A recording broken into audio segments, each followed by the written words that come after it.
નમસ્કાર મિત્રો. Science of લર્નિંગમાં આપ સૌનું હાર્દિક સ્વાગત છે. થોડા સમય બાદ વેકેશન ખુલશે અને શાળા, કોલેજ, યુનિવર્સિટીઝ વળી એક નવા ઉત્સાહ સાથે ધમધમવા લાગશે.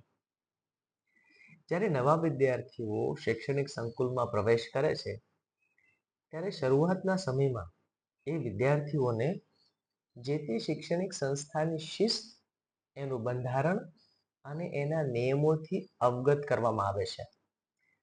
આ કામ કેવી રીતે કરવું જોઈએ જેથી વિદ્યાર્થીઓને આ જે શરૂઆતનો સમય છે એમાં એડજસ્ટ થવામાં મદદરૂપ થઈ શકે.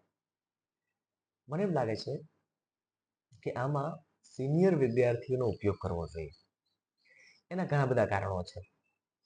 જ્યારે સિનિયર વિદ્યાર્થી જુનિયર વિદ્યાર્થીને સંસ્થાના નિયમોથી અવગત કરાવે છે, ત્યારે સિનિયર વિદ્યાર્થીના એ નિયમો પાકા થાય છે કે અમુક વસ્તુ કરવાની છે, અમુક વસ્તુ નથી કરવાની, અમુક જગ્યાએ આપણે જઈ શકીએ, અમુક જગ્યાએ નહીં જઈ શકીએ, અમુક રીતના આપણા વાણી વર્તન વ્યવહાર હોવા જોઈએ.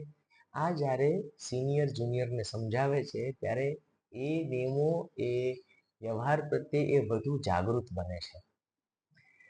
બીજી વસ્તુ, આવું કરવા માટે થઈને દરેક શૈક્ષણિક સંસ્થા એ 3 દિવસનો એક કાર્યક્રમ કરી શકે, જેનું નામ અભિમુખતા આપી શકાય, વેલકમ આપી શકાય કે સ્વાગતમ આપી શકાય, જેમાં સિનિયર વિદ્યાર્થી જુનિયર વિદ્યાર્થીઓનું સ્વાગત કરે છે.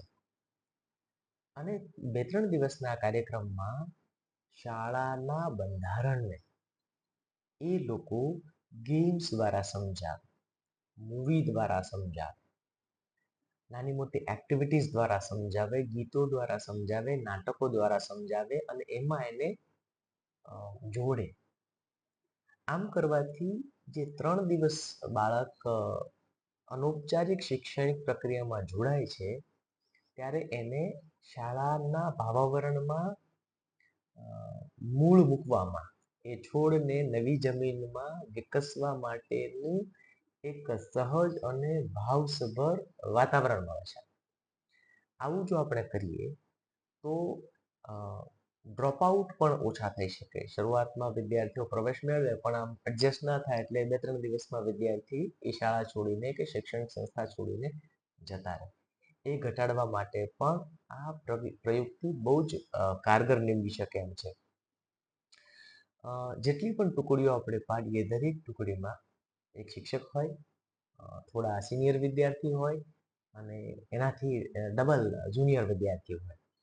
અને 3 દિવસ દરમિયાન આપણે એક એવું ચક્ર બનાવીએ કે જેમાં નવા વિદ્યાર્થીને 7 થી 8 ટુકડીઓમાં ફરવાનું થાય. અને આ કાર્યક્રમ જો આપણે ફૂલ નિસ્બતથી કરીએ તો શાળામાં એક નવા પ્રાણનું સિંચન થઈ શકે, એક નવી ઉર્જા ઉમેરાઈ શકે.